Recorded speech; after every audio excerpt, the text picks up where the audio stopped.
here we go, our Blazing Five, our final Blazing Five of the year. Hot dang. Let's blaze it up. Hope you can take the heat. It's Colin's Blazin' 5. Blazin' 4 in the herd. Chiefs at Texans. This one kind of seems like an obvious one. Houston at home getting 3.5. I'm going to take Houston here. I think Kansas City probably narrowly wins, but neither one of these teams lights it up offensively. And think about this. Since week 8, Houston has allowed 12 points a game. And 5 times since week 8, Houston has allowed only 6 points in a game. They had 8 sacks last week against Jacksonville. So to me, this is a very low-scoring game, and in a low-scoring game, I'm not giving up more than a field goal. Now, Kansas City is also terrific defensively. They've only allowed 14.5 points a game over the last 12 games. But Brian Hoyer is capable at quarterback for Houston. And they've had a merry-go-round of quarterbacks. The best one is Brian Hoyer. 61% completion rate, 19 touchdowns, 7 picks, with a very good elite DeAndre Hopkins receiver on the outside. I think Kansas City's a better team. I think Kansas City has a better coach. But come on, you're talking about statistically the 2 best defenses in the NFL. I'm not giving up more than a field goal. Plus, Houston's at home. I say Kansas City wins like a 21-20 football game, but I'll take the Texans and the points. Steelers at Bengals. Now, generally speaking, I would take Cincinnati in this game getting points. But remember, Pittsburgh only has to give up 2.5, not even a field goal. And against the spread, the last 15 times they've played in Cincinnati, Pittsburgh's 13-2 against the spread. This is a non-home field advantage, home field advantage. The Steelers' defense is okay. There's 2 things, though, they do well. They're 3rd in the NFL in sacks, and they stop the run. Translation, A.J. McCarron is going to have to beat the Pittsburgh Steelers. If you look at the numbers, since he took over for Andy Dalton, he's about 65 to 70% of Andy Dalton, who I don't love. The Steelers have a big play offense. Now, it should be noted the Bengals don't give up a lot of big plays, but they give up some. I'll swallow 2.5. I get a Hall of Fame quarterback against a backup who is noticeably less than an average quarterback, Andy Dalton. Pittsburgh 28, Cincinnati 24. I'll swallow the 2.5. Seahawks at Vikings. Again, I don't like to give up big points, but it's only 5. It's at Minnesota, but the weather I don't think's that big of a factor. It's going to be really cold. It's not overly windy. And by the way, Teddy Bridgewater, the Viking quarterback, he grew up in Florida. He doesn't like 0 degrees either. Russell Wilson played in Wisconsin, and he plays now in cold and windy Seattle. I don't think there's any big edge, but I'll tell you the difference in this game. Minnesota's really, really young, and they're off their biggest win of the year against Green Bay. I think they'll pull back emotionally. I really think last week will be hard for them to duplicate. And the Vikings were 7-9 last season.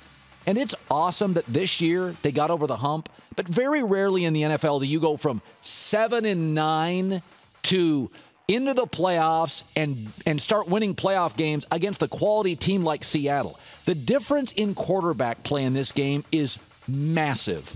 Teddy Bridgewater is pedestrian. He is far closer to A.J. McCarron than Russell Wilson. Russell Wilson, who was already good, took a huge leap this year. NFL best 110.1 quarterback rating. Set Seattle records in yards, passing touchdowns. The difference in quarterback play in this game is staggering. The difference in experience in this game is staggering. Seattle wins 27-17. Packers at Redskins. Right now, the current line is pick'em, and I'm going to go with Green Bay. I know everybody thinks Washington's hot. I know everybody loves Kirk Cousins. But Aaron Rodgers will be facing a Washington defense that rates 28th in yards allowed.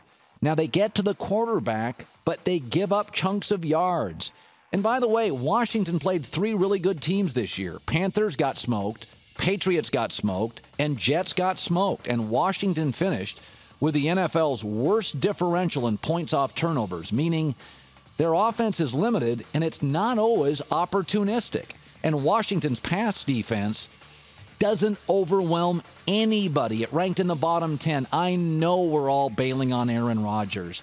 I know we think Green Bay's a wreck. But they did lose to a really good Arizona team and a very high-functioning Minnesota team.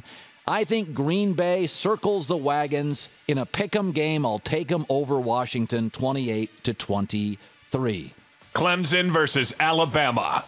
Now, in college, I don't have a problem giving up points. I never have. In fact, of the last 8 national championship games, the favorites won 7. College isn't the pros.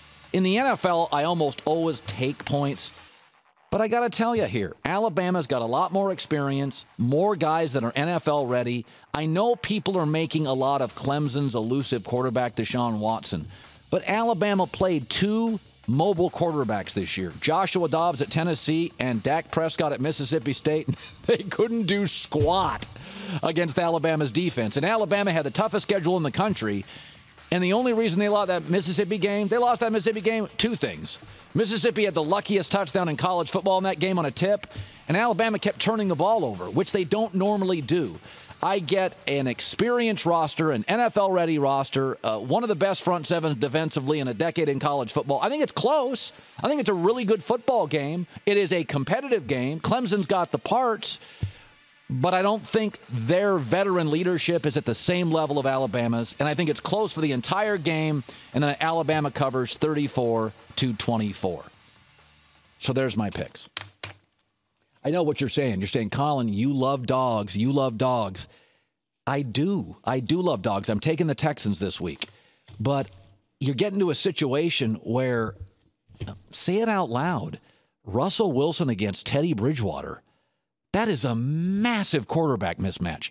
Big Ben against A.J. McCarron. That is a massive quarterback mismatch. So I'm going to swallow some points this week.